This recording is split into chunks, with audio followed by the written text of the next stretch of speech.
Hello, everybody, and welcome back to yet another episode of Against All Odds. And as I say at the beginning of every podcast, it's purely selfish because I interview people that inspire me.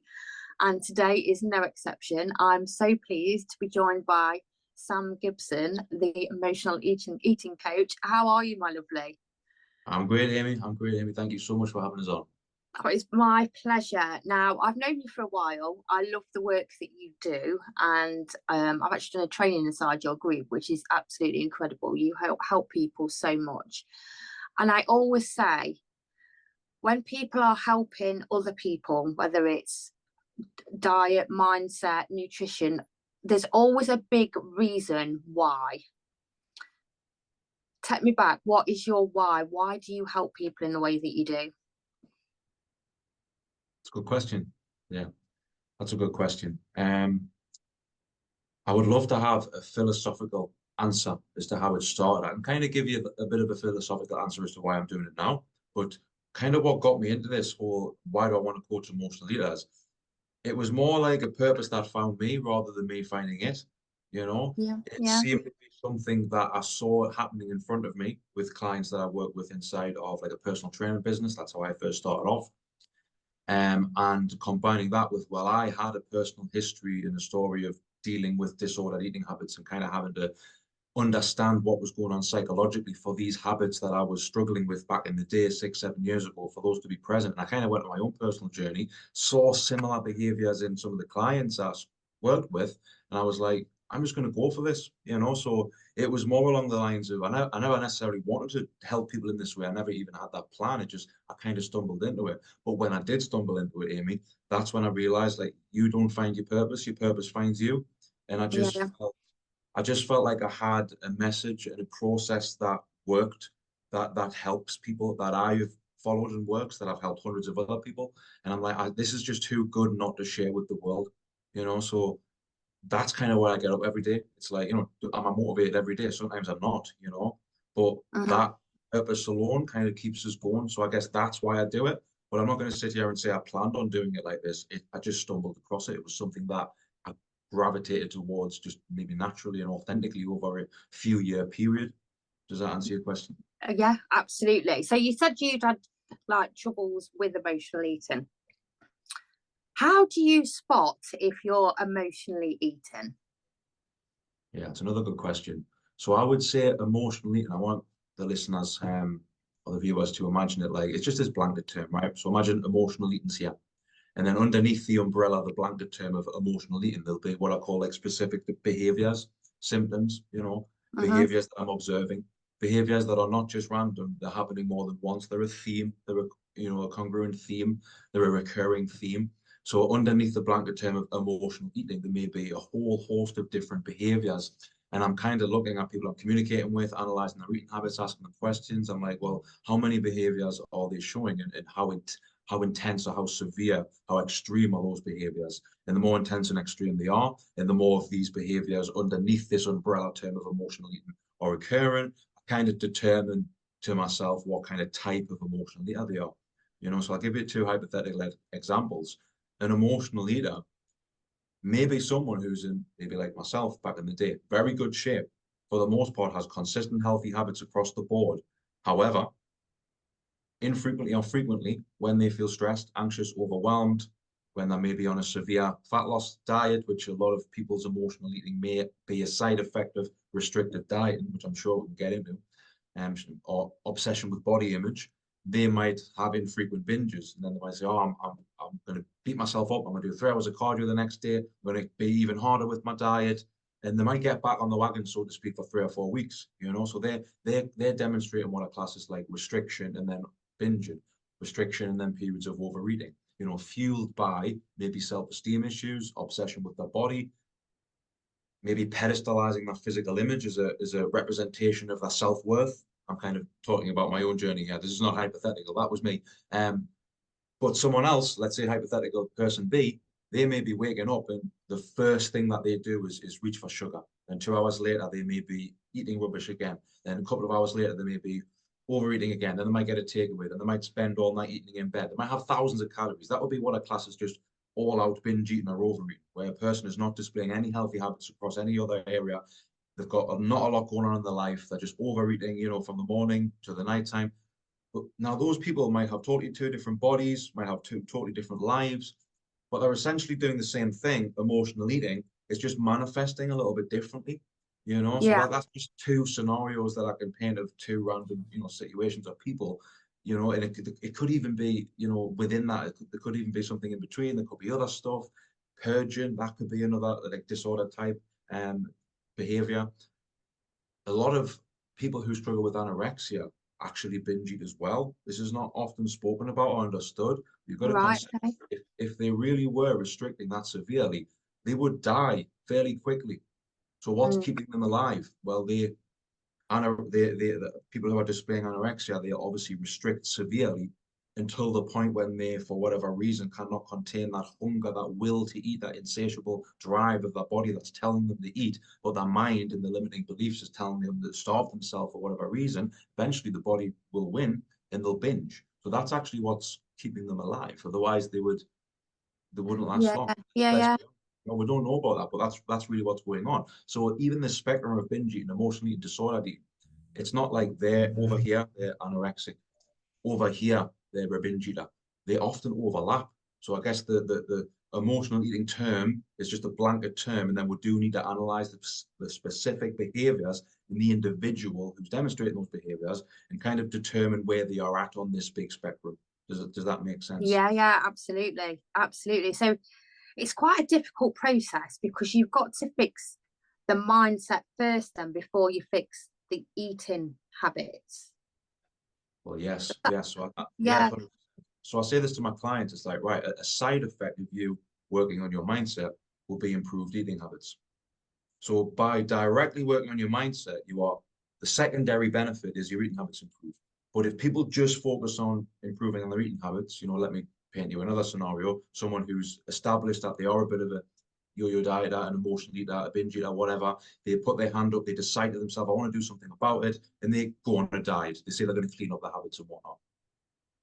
If they just focus on the diet and like willpower and not eating things when they have a history of eating those things without any work on behavior change or addressing the psychology, they're essentially relying on willpower.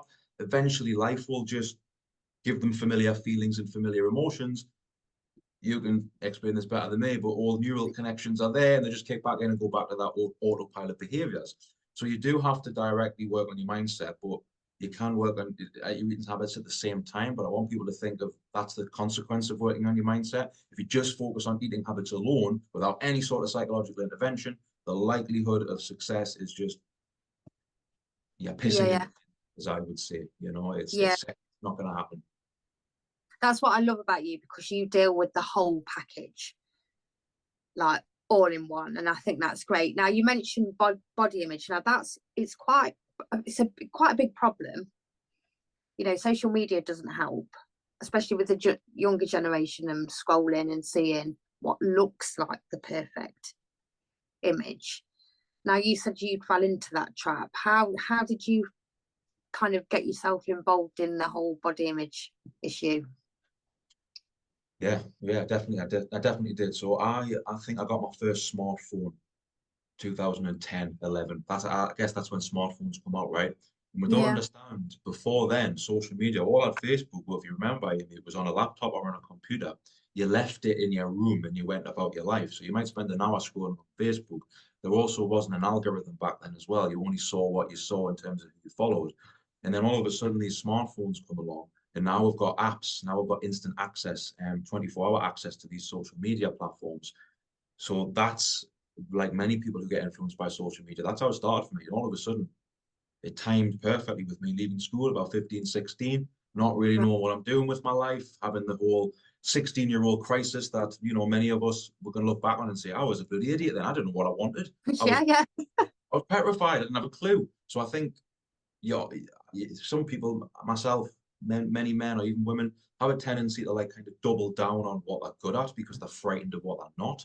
And at that time in my life, the only thing I had going for me really was I was the guy in school, getting changed in PE and whatnot. The lads would be like, "Whoa, you're lifting weights, Sam. You're looking pretty good." Like, bloody hell, Sam, where'd you get? You look jacked. So I was Mm. always like, I was genetically gifted in that sense, to be honest. I even remember from being a young kid, like football coaches would say it, like things like that, like you're stripping off, and I had a little mini six pack when everyone else was just like a kid, and I was always fairly well built, shall we say. So I guess I naturally had a decent physique, and at the time I was very self-conscious, and that was one of the only compliments I would get off people is, "Well, whoa, you look good." So I guess analyzing myself now back then, I just fell into like, well, that makes me feel good getting compliments of people for how I look. Imagine if I actually trained and did all of these things. So I just doubled down on training and I got obsessed with nutrition and bodybuilding. And, I put on quite a bit of muscle. And like I say, that was my entire personality in my formative years from kind of coming out of a child, becoming like a teenager, an adolescent, a young adult. That was like my entire identity was like, well, I get compliments based off how I look. So that must mean that's what I have to do to be happy, and that's what will get me attention, validation, acceptance, love, whatever. Obviously, I wasn't thinking that at the time. This was all unconscious, but looking back now, that's what I was doing clearly. Yeah, yeah, So I just fell into that trap, and combine that with social media, a very young, naive, young man struggling with self-esteem who was trying to find acceptance from the world in his physical image. Combine that with a smartphone, which is showing you the perfect bodies every day in and out. It was a natural consequence that I started comparing myself to that. And I think that's probably a story that a lot of people can resonate with right now. They're going through it right now. That children are going through it right now. And that's the nature of the beast, I'm afraid. Like we're naturally going to compare ourselves as humans to other people because we're part of a social hierarchy. We're primates. We know we do that. We're always looking at the pecking order, see where we fit. But through low self-esteem and maybe some unresolved, personality issues and the smartphone giving you 24 access to the perfect body, it's a recipe for disaster. So I think it's systematic, this natural occurrence of us comparing ourselves to other people, and then it's been exacerbated by social media. So that was kind of my backstory. And I would say by the time I was 18 or 19, at 19, I was already contemplating, doing like bodybuilding shows, maybe taking steroids and things like that. And I did go on to do that in my 20s. But even as a late teenager, now looking back now, as a teenager, 18, 19, I was already contemplating that because I realized, Amy, wow, these guys on social media, they all do that. I'll never look like them unless I take that. So that was, yeah. I look back now and I'm sad for myself because I was a young kid, like that 19-year-old kid. Mm, Your brain's not even developed until you're 25, and I was yeah, being influenced by that, and I'm a bit sad for my former self, that was what I fell into, but I also must take responsibility and say that that was what I wanted at the time, so that was kind of what got me off on this body image issue, then the next few years were, just a consequence of that.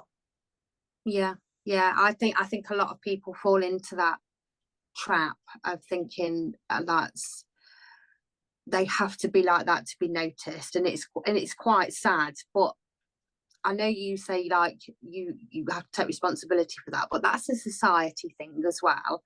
And I will say you managed to turn that around. So at what point did you go, hang on a minute, this is not making me happy, or I don't want to be like this? Yeah, so I'll give you quite the answer on that because there's a specific moment our class is a rite of passage moment in my life, where Mm-hmm. the trajectory of my life changed in that moment. And this is why, like you said at the start of the podcast, you love inspiring people and you like having inspiring conversations, and so do I. When I speak to inspiring people, they've often got a very similar story. They got so sick and tired of being so depressed and rock bottom that somehow that energy just shifted and you somehow had an awakening moment. And that was it for me. So, I'll paint you a picture. 2018, I was, unemployed. I went to university. I got degrees in sports science and nutrition and whatnot. I just assumed I would walk into the working world and get a job, and I didn't. And I was like, oh my God, this is hard. So I spent 10, 11, 12 months working in a gym for 2 hours, no guaranteed hours, just a 0 hour contract. I covered the Sunday shift. I think I was getting like £21 a week, and that was literally Right. what I was getting to live on. I was still living at home. My parents were getting on my back a little bit, you need to find a job, whatever. And I had all these dreams about maybe being a personal trainer, but I was frightened. I was scared, and I was just not doing it. I was doing nothing about it. So I had goals and dreams that I wasn't doing, and I was avoiding them. So I was already just lying to myself about that. And then I was getting myself in a bit of a financially difficult place. I don't know about you, but I can't live on £21 a week. So I was in my No, no. overdraft. I was in my overdraft. I was getting credit cards. I was, I think I accumulated not a lot, about £1,000. But for someone who's making £21 a week, £1,000 feels like you know, a ton weight hanging around your neck. That was like, at the time, that was soul destroying. So I had that going on. Wasn't getting on with my partner at the time because when you're doing bodybuilding, you become very selfish. Not can't eat out, can't do this. Like if you come over to my house, I'd make a tuna and green beans for tea because that's what I was having, you know. And I look back now and think like, now I was a bit of a selfish, you know what? The other day, the other year, back in the day, rather. Anyways, I was doing this bodybuilding show and I was really trying my hardest to like stick to this diet, but I was so stressed personally in my life at the time. There's just some things going on, some relationship stuff, you know, the debt hanging over us, um, just the comparison to other people, the chasing this happiness through doing this show. And that's when I really realized I was like a class as a binge eater. So what would happen was I would be okay, I would be doing the diet, I would go on it for weeks, and then I start to feel anxious about my personal life. And that anxiety would maybe build over a couple of days, a couple of weeks, and started having these really bad panic attacks. Where I wake up in the middle of the night with like horrible chest pains, thought I was in a heart attack, like night terrors, couldn't breathe. I also had some really strange sleep paralysis episodes, which Yeah. I can't even paint it in the words right now. The most terrifying experience of my life. Like I know I've done a bit of research on it. I kind of know what sleep paralysis is. It's a totally natural phenomenon. It does happen, but obviously there's a part of your brain that's still asleep in a like, dream world, so it imagines all these horrible things. So there's like demons in my room. There was like monsters like throwing us around the room, and this felt like real. It was like I can't even put into words. It was just unbelievable. And this happened more than once, like a few nights. So I ended up developing this phobia basically of going to sleep. I Yeah. wasn't Yeah. sleeping, I was frightened. And food would like help me cope, you know. So I would stick to my diet all day. I'd be good. I'd do the train. I'd do whatever, disciplined, you know. And it would get to 7 or 8 o'clock, and I'd be like, man, I'm really fucking scared to go to sleep. I hope that doesn't happen again. And I get anxious, and then I would, you know, say, oh, I'll just go downstairs and eat some food. Then I'd have that battle with myself, and then I'd cave, and then I'd binge, and I'd feel depressed. And this went on for weeks, right? And it just got to this point when I was like, a week out from this show, I knew I wasn't going to make the weight. I hadn't been sticking to the diet. I put everything into it. I told people about it. I was putting it on a pedestal as what was going to make me happy. And I just realized it wasn't. And in that moment, I think I left the house about 4 o'clock in the morning, moment of madness. I don't know what I was going to do, but I didn't want to be here. That feeling only lasted about maybe half an hour. But when I was outside just walking around the streets at South Shields at like 4:30 in the morning, I just kind of come to and I was just like, what the fuck are you doing, Sam? What are you doing? Like, Yeah. what for this local bodybuilding show to be Mr. Northumberland or whatever to get some fucking likes on Facebook. I was like, you're unemployed, you're in debt, you're not treating your girlfriend with respect, you know, I'm not getting into it. I wasn't treating her very nice, right? And I knew that I wasn't being very nice at all. Wasn't meeting her needs, wasn't giving her my time, you know, being quite nasty with her. Just not good. Dysfunctional relationship with my parents, you know, just everything was going on. I had no friends, I totally isolated myself. And I was just like, I need to sort my life out. And that was when I decided, I mean, I did do the show because I paid the money and all that sort of stuff, but I just got it out of the way and did it. And after that day, I went, I'm done. And I said, I need to sort myself out.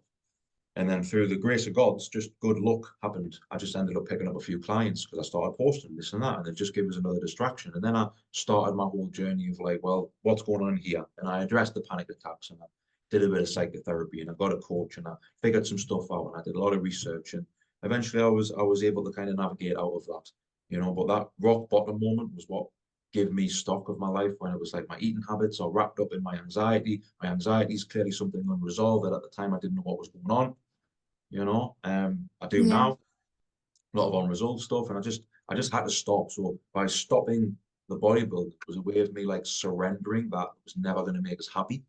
So because I Yeah. finally accepted that that wasn't going to make us happy, I was forced to face with the problems in my life, you know. So yeah, that was the date. I know the date was the 23rd of March 2018. That was it. I'm done. I'm not doing this anymore. And I've never looked back. I really haven't, and everything's been relatively good since then. Well, thank God you had that moment. Thank God you had that Yeah, moment.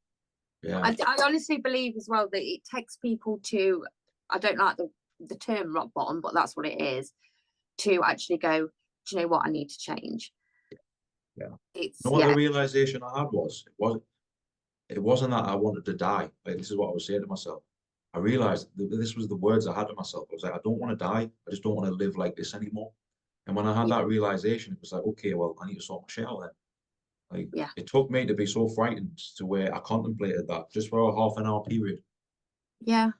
That was it. That turned it around because that frightened me more than facing the thought of that. This ends here. That scared me more than dealing with my shit. And when I realized that, I was like, well, I'll just deal with my shit then, and I Yeah. did. It was Yeah. just it was clarity, and you might be able to explain the science behind that. Like something changed. I don't know, myelin formation, maybe my frontal lobe fully developed in that moment. I don't know, but something happened, and I finally realized the truth. And I was like, I need to stop doing this. I need to sort my shit out. Yeah, I love that. I absolutely love that. Now, you mentioned about when you felt anxious, then that's when you'd reach for the food. Now, obviously, I teach stress management, but there's one thing, like with whether it's gambling or alcohol or drugs, we can work. It's not easy by any means, but there's ways to kind of stop that habit and form a new habit. Now, with food, because we do need food, to live. It's the foundation of living is that we eat. That is a more difficult habit to break. Yes. So how do you even start with that? Because like I say, that's completely different to other addictions because we don't need to gamble to survive. We don't need drink or drugs to survive, but we definitely need food. Yeah, that's a very, very valid point. Very valid point. So we can almost treat, food addiction, if we want to call it that, overeating, reliance on food for comfort or whatever. We can treat it similarly to other coping mechanisms or vices, but we do have to make that distinction. You're totally right. You have to eat food, which is why you have to approach it from a different angle. You can, let's say, hypothetically, someone could stop drinking alcohol and get themselves on a good position health-wise over the course of 2 or 3 years without doing any sort of psychological intervention on why they were doing it. Probably see some element of recovery because they were able to manage their environment. They didn't hang around people who drank alcohol. They didn't buy it. It wasn't there. They were able to set up environmental barriers, which was allow them to get physiologically healthy. I still think some sort of psychological intervention needs to take place eventually. But we can say that distinction. You can clearly do it that way. With food, you absolutely cannot, because like you said, you've got to eat. You kind of just, right, I'm a binge eater, I'm going to stop, let's go. Like you can't because you've got to buy food, you've got to use food. It's too familiar, it's too much of well, it is the most, primal act of survival. Yeah, If the way the body says it, if we eat something, we're definitely going to survive that day. And that's all the body and the brain cares about, really. yeah, We yeah, care about how we look and how much we weigh and what calories is in the food that we're eating. But our brain, our nervous system doesn't give a shit. It's just like, you've survived, great, job done. So we kind of just cut it out because that doesn't work. Your body will fight back. Literally, your body will fight against you. It'll fight against your own will because you kind of do it like that. So it has to be treated differently. And this is what I mentioned before about the psychological intervention. Um, this is the process that I take in my coaching program. So there's what I believe is 7 root cause voids that need to be addressed in accordance with eating habits in order for eating habits to actually change. So we'll have to recognize that if these voids are present without working on these voids, it's too familiar to use food for comfort. It's too easy. Like I say, the neural connections are formed that food makes me feel like this, makes me feel this emotion. And if I'm still experiencing this emotion because of this unconscious void, this environmental void, then the familiarity is going to still be there. So yeah, the consequence is going to be they're going to eat. The likelihood of it continuing is higher. So we've got to address the root cause voids, and that I can just rattle them off quickly. Number one, if you hate your job, that's a big one. Like people stress eat because of that job. Sometimes it's not just about saying, right, I'm going to leave my job and find another one. I know it's not that easy, but we'll have to look at how can we create more fulfillment. So is that work boundaries? Is that changing times? Is that, is that addressing some conflict at work to make it less toxic? I would go through a whole host of potential strategies to just make work a little bit more fulfilling, a little bit less stressful. Because if we yeah, can set up a life where you get to the end of the day and you're not stressed to bits, that's a good start. You know what I mean? But if you are, the likelihood of the other stuff working is just not going to happen. So I'm looking at people's relationship with their job. And the reason that's so important is because we spend like 30, 40, 50, 60 plus hours a week there. If we're supposed to be sleeping for another 8, it only gives her about 30% of our day for ourselves, for all our other habits. So because work is often most of the average working person in the world is most of the time is going to be spent at work. That's just the nature of the world, isn't it? I know it certainly yeah, is for me. So if I'm not getting on with it, or it's toxic, or it's stressful, or it's filling me with anxiety, or I bloody hate it, that's going to massively impact my mental health. And people don't Yeah. often talk about that. You know, like I've got family members who I've said this to, and they're like, oh, that's just normal. You're supposed to hate your job. I don't know anyone who likes their job. It's almost normalized that works. If you have to suffer to just pay the bills. And I'm like, Yeah. nah, Yeah. You're right. Yeah. that's not that. I don't choose that Um, life. You might think that's normal. I don't think it's normal because I see the impact it has on society. So that's number one. Number two, hobbies, such a simple one, but often overlooked, Amy. If yeah. I have a client in this and I ask them, oh, tell me about your hobbies, like, what do you do for fun? What do you do outside of work? How do you like to express yourself? And if they say, oh, Sam, I love to go, here and see this person, or I go to this club, or I have my arts and crafts, or I exercise, or I go fishing, like I was today. Basically, if they can rattle off a bunch of things that they represent as hobbies, that to me symbolizes self-expression. And the likelihood of them being bored and having more time on their hands if they've got more hobbies is now lessened. Whereas if someone goes, oh, I don't do anything, all I do is go to work, come home, scroll on my phone, watch Netflix, and that's it. Well, they've just got too much time on their hands. Morrissey, devil makes work by idle hands, that one. It's that. So food Yeah. becomes a hobby. Food becomes the thing to look forward to at the end of the day. Food becomes the thing to connect with. Food becomes the thing you do when you're bored. Food becomes the first thing you think about when you've got a day off because it's all you've got. So by phasing in more hobbies that represent self-expression, by expressing yourself more, you begin to like yourself more. When you like yourself more, it improves your self-esteem and it lessens the likelihood of using food for comfort. So I'm looking at jobs and I'm looking at hobbies. Can we work on those? Yeah. Number three, a little bit deeper, not obvious. We'll have to talk about it. Um, and people have to be honest about it, are relationships. I know you'll know who Tony Robbins is, famous personal development guru. One of his best quotes, I think, is, I might be paraphrasing, but it's something along the lines of the quality of your mental health, or the quality of your life will be dictated by the quality of your relationships. So I just Yeah. say cards on the table time. Talk about your intimate relationships, not just your romantic ones, marriage and sex and whatnot. That's a slice of the pie, but also a relationship with parents, relationship with colleagues, relationship with friends, a sense of community. And if there's any family traumas, if there's any dysfunction going on, if there's any, Yeah. stressful, toxic, romantic relationships going on, well, food can take the place of a lover that you don't have. Food can take the place of friends that you don't see. Food can take the place of a community that you don't feel a part of. Food can take the place of a safe, stable relationship with a parent that you never had, which is why so much emotional eating starts in childhood due to parent-child trauma. That's just quite an obvious one that we'll definitely get into if you want to. So I'm looking at relationships and, getting people to flourish their already existing relationships, maybe work on solving conflict in some of the dysfunctional ones, setting boundaries, looking at the people pleasing, cultivating better relationships overall. That's a big one. I say a massive increase in the likelihood of solving emotional eating issues when people are also working on the dysfunctional relationships. That's probably the most important one. I mentioned trauma. A lot of it is Yeah. unresolved trauma, but that's a root cause void. I think all addiction comes from unresolved trauma.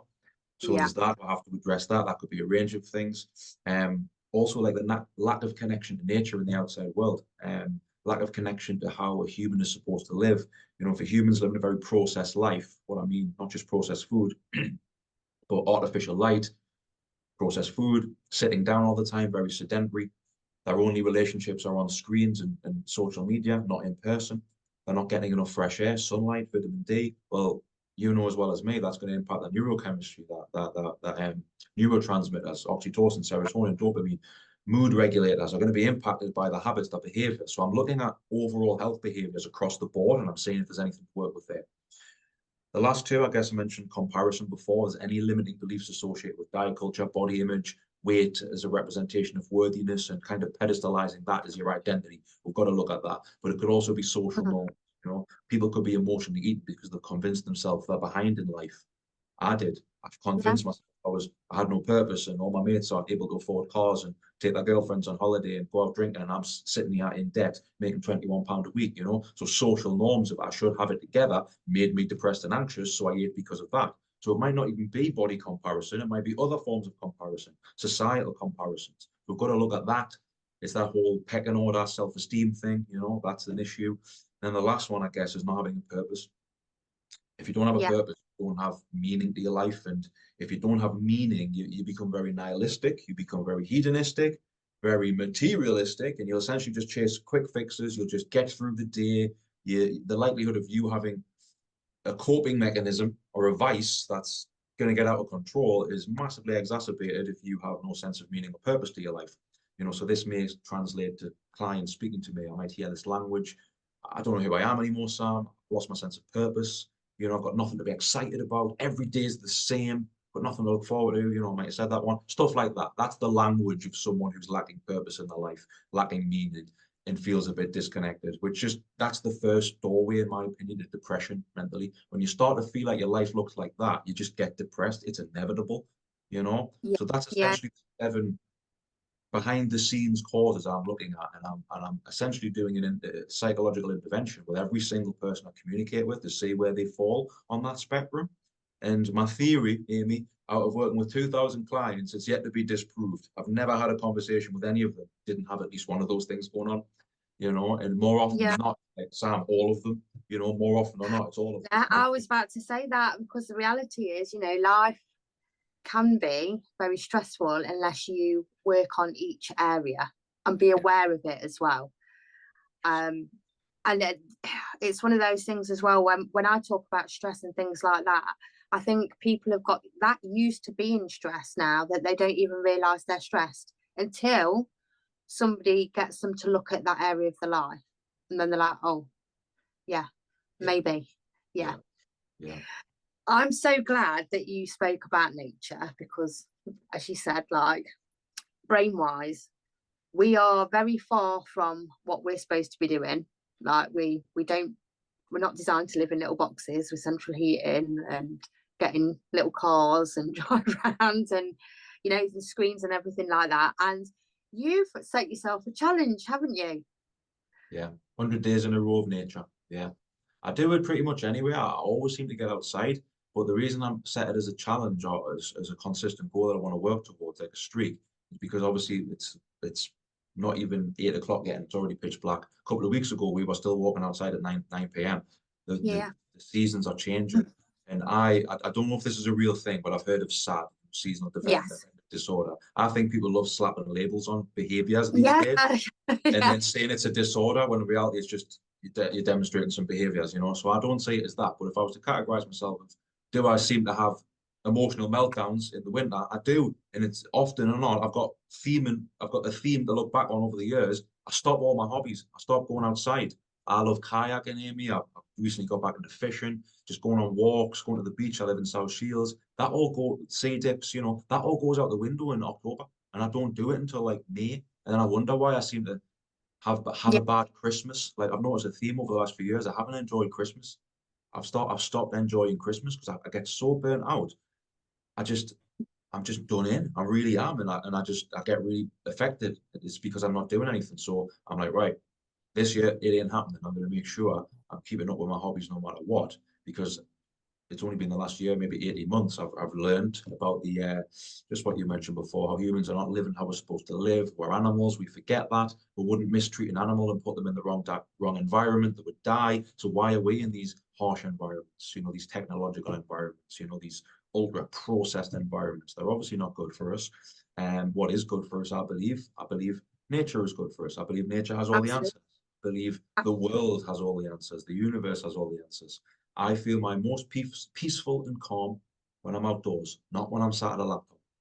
Yeah, I'm completely with you with that. And I think I completely agree with the sad thing, because I think, we automatically do more when the lighter nights here, the weather's better. And then I It's think just a we do. natural symptom, isn't it? It's normal. Yeah, yeah, Yeah. absolutely, absolutely. And yeah, nature. I scream and shout about it, because I think it got a lot worse in COVID, because we lost that ability to go out and go for a walk and things like that. So I think it's caused quite a lot of damage on that side.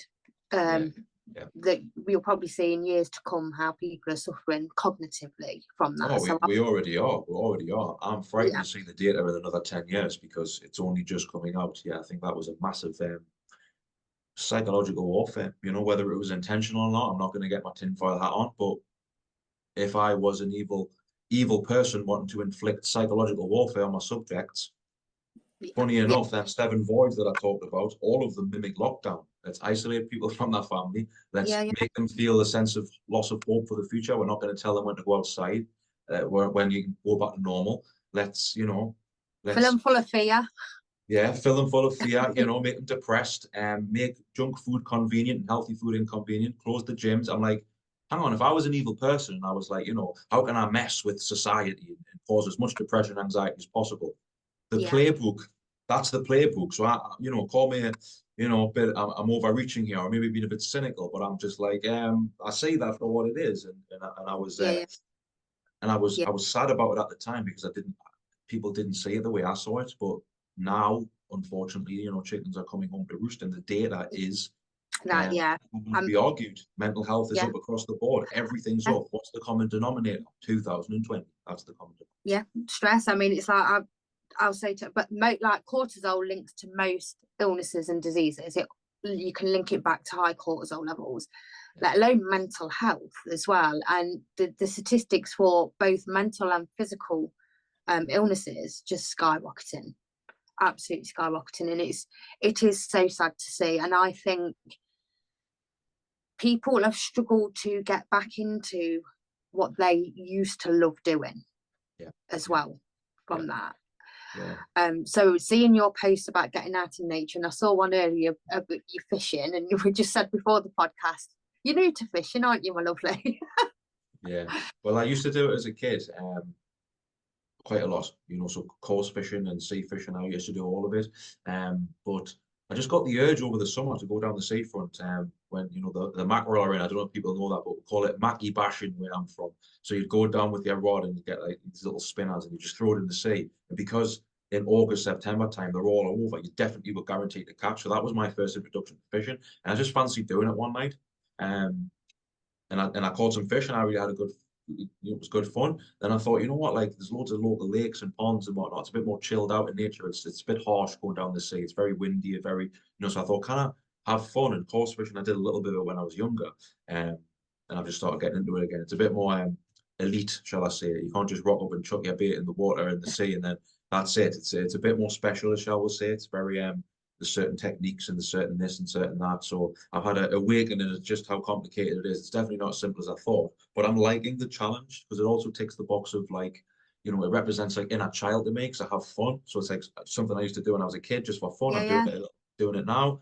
Outdoors, the nature aspect, and also getting not good at something because I'm not good at it, but getting used to You're not. learning.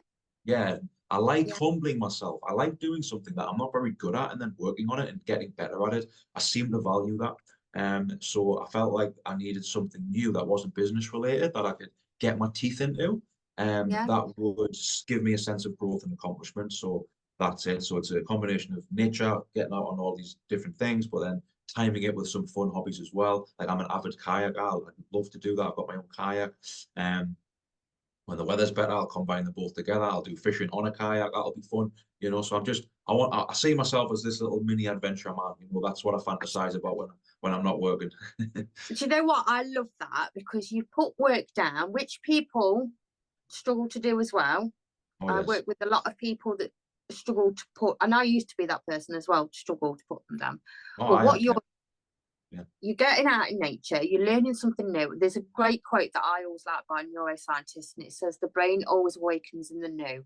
So you're having a new experience. So your brain's growing. You're learning things because you're in elite fishing now. So all of that ticks the boxes for me. Yeah, it does, doesn't it? It does. I didn't think of it from a neuroscience perspective, but yeah, that's totally right because Yeah, in order to feel new things and attract new circumstances, you have to unlock things you've never done before. Like yeah, yeah, to reawaken the programming, so to speak. It's new. yeah, I always class myself as someone who's very thirsty for knowledge. Like I'm a bit of a geek. I know quite a lot about random subjects that people might not know about, and I'm just like, yeah, I know loads about that because I get obsessed with it. I like learning things, and I like just discovering new information. I really do. yeah, yeah. I'm the same. I'm the Yeah, same, and I always, I've got a sign actually on my wall in my bedroom with the brain awakens in the new because I just love that quote. Because if you think about it, the brain is not a muscle, it's an organ, but it works like a muscle. So if we're just doing the same thing every day, the stuff that we already know, it shrinks. yeah, So for the fact that you're going out elite fishing, you don't really know what you're doing, but you're willing to take up the challenge yeah, in nature. Perfect. Big tick from me. Yeah, yeah. You know what? And I look back at that. Anything I ever started at that I stuck at and got somewhat competent in, it always massively added to my life. You know, I've done Yeah, this in yeah, big, I've done this in business, I've done this in anything. Like I mentioned before, back in the day, I was frightened to launch my personal training business. Like the first time I ever had a client, I cancelled the night before because I had a panic attack and I made up some bullshit excuse and I lost the client and went somewhere else. That was my first experience with personal training. I don't think I did it again for another year, but I was terrible at that. And then I got good at it. And now I was the most sought after PT in my town for a year or so. I did gravitate to other things, but yeah, back 2018, 2019, you know, I made a bit of a splash in the local area, you know, and yeah, it just overnight, it just blew up, you know, and everyone knew me as the transformation guy, just down to all the people I was helping and the photos I was dropping on social media, like 5, 10 transformations a week. It was pretty insane, you know, and I ended up building up a business off the back of that. And because I yeah, got yeah. competent at helping people in personal training, online coaching, I got very competent at it. So the first time I ever tried to do it, I failed. I had a panic attack and I quit. You know, so to see go from there to that, I'm like, yeah, I've got proof, Amy, that when I stick at something that I'm not very good at, that I at least have an interest in, it always pays off, you know. Yeah, So I've humbled myself over the years when I'm like, I have to, if I only do things I feel like I'm good at, that's not going to cut it for me. I'm going to end up no. getting comfortable. And that's when I suffer. That's when old habits start to come back in. That's when Yeah, old emotions that I thought I dealt with start to creep back in. And I'm like, I'm not pushing myself enough in the right areas, am I? I need to do something I'm not very good at. What could I do? You know, I love that then, because you use it as an alarm clock. That I if you do. start Yeah. to think, yeah, Yeah. that's good. I love that. So do you know what I love about you? Because you work with so many people, but you are what you say you are. You lead by example. Like I see your Facebook posts, and you are exactly what you say on the tin, and you help so many people. So how can people, if people are sitting listening to this at home and going, right, I need to get a handle on my emotional eating, how can they get in touch with you? What can they expect? Because I know you are a little bit no bullshit as well. Yeah, yeah. Well, how they can get in touch with us, I mean, on my social media pages. I think the best way I can help people, I've got a bit of a system. So I've got a free audiobook, right? I recorded it about 4 years ago. It's definitely a little bit outdated. I'm much of a better speaker now than I was back then. I'm a lot more competent in my job than I was back then as well. However, that is a great introduction to emotional eating, and I do some great tips and tricks and life-like strategies that they can use in the moment. And one of them is where I just, you know, it's basically 3 questions. And I talk about this in the book. So that would definitely be the best place for people to start. 3 questions, you know, how do you feel before you eat? Yeah, get clear of that emotion and actually link why you are eating to a feeling. And then how do you feel during so you can understand why you're doing it? So it could be, oh, I was really anxious. And then when I'm eating, I feel calm, I feel soothed, I feel comforted. Okay, so now we're establishing what's actually going on. And then how do you feel after? So you can actually create some leverage about, well, do you want to continue feeling like that? So you can see the link. So I talk about loads of useful strategies, and it's one of those like it's an audio book, but there's like practical questions in there. So if people play along and take notes and pause it at the right times and answer the questions and come back to it, it's this very, very good process that I've had. I think 14 or 15,000 people have downloaded it. Wow. Many of them have become my clients after it, and I get messages all the time, even to this day. Even it was 4 years ago now. Sam, I listened to your book. Like, I can't believe that was for free. Like, thank you so much, and I'm just happy to help. You know, I'm not gonna lie. I recorded it in 2 hours or something, off the literally without stopping in one day. I just talk from the heart. I swear in it. I make mistakes in it. I backtrack in it. It's raw, it's real, but it's honest, and it's me Yeah. just literally giving what I think is the best tips and tricks someone who's struggling with their eating habits needs to hear. So that would be the best way that I could help anyone with emotional eating that I know for a fact a number of different people who are displaying different emotional eating tendencies from different backgrounds, age, genders, races, you know, the lot, male, female. There's always something you can pick from that because I could pretty much cover everything in that book. So that would be the best way that people should, you know, follow me or use that because I put it out there in the world for free. So I want people to use it because I believe it's very, very valuable. Yeah. I love that. I think the biggest thing that I see with you and the people that work with you, they resonate with you so easily because you come out like you've been completely open on this podcast. about your journey and how you felt. And that's why I think you make such a great coach to people, because it's not like you sat there in a book and with a book and you've been to university and you're talking at people. People can actually talk to you and resonate. So I love the work that you do. You've got to keep on doing it. Absolutely amazing. Yeah. So you did say you've listened to some podcasts, so I'm hoping you haven't realised the question that I ask everybody. Puts them on the spot. Been a while. I listened to some of the early ones because there were people on Paul's program. Yeah. You've caught me out there, Amy. Go on, ask us it. Sam, tell me 3 good things about yourself. All right then. 3 good things about myself. I guess you've mentioned one of them. You said like people could resonate with you, and I do try and put that out as my main message. It's like, right, if I'm not bothered about people liking us. Like, I mean, I care about what people think of as much as the next person, but I don't lead with that, right? So I'm actually willing to upset and offend people if I think it's a valuable message and it's truthful. Could I be better at delivering that truth in a bit more of a comforting way? Maybe I could, but I'm not that kind of guy, and I understand that sometimes I may say things and deliver it in a way that actually is a detriment to me, because then my message isn't delivered, because people who get upset don't hear the meaning behind it. So maybe I could figure out a way to deliver my message better. But one thing I do like about myself is that I've got to tell the truth, because one of the things that was actually causing all these panic attacks and anxieties back in the day for me was I wasn't telling the truth in my personal relationships. I was very deceitful. I was, lying. I was, I wasn't being a good boy, right? I'll just leave it at that.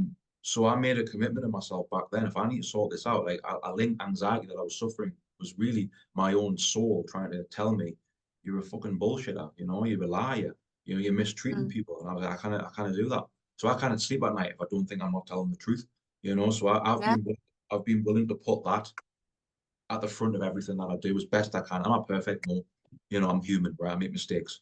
I tell white lies all the time. But when it comes to my messaging in my business and in this sort of stuff, I'm just like, you know what? I've got to package up what I think is the truth, even if it doesn't sit right with some people, because if it upsets 99 people, but one person goes, wow, that's just changed my life forever, then it was worth it. That's the way I see it. So I guess, truthful. No, it's hard. It's a hard question. Hard to look at traits. I mean, I guess one thing I do, it's not that I like about myself, is that I've just got no choice, right? But I won't give up. I won't quit, right? Because I used to be a quitter. And again, that was what was causing a lot of the anxiety. So I've been through Determined now. yeah, I've been through many challenges since I had my awakening and things were good. And I'm going through some challenges right now, but you know what? I've got a level of competency and certainty now that I'll handle it, because I've already handled worse. So I know that as long as I don't give up, there's always a solution. And sometimes it might take me weeks or months of, going through it and denying it and struggling, and then go, right, I don't have this solution, but someone else does. So it's a who, not how question. So in some way, shape, or form, I know I'll never give up. And I can hand on heart say I've not give up on anything in years now. I've either accepted that this wasn't the right thing to chase and I've let it be. I've got someone else to help me with it, or I've reduced my expectations on myself, or I've pushed through it. Like I've always got proof to say that if I just apply strategy to life, you don't have to give up. Because I used to give up, and that's what led me to have panic attacks. I was just quitting. I was avoiding things, and I totally believe anxiety comes from avoidance.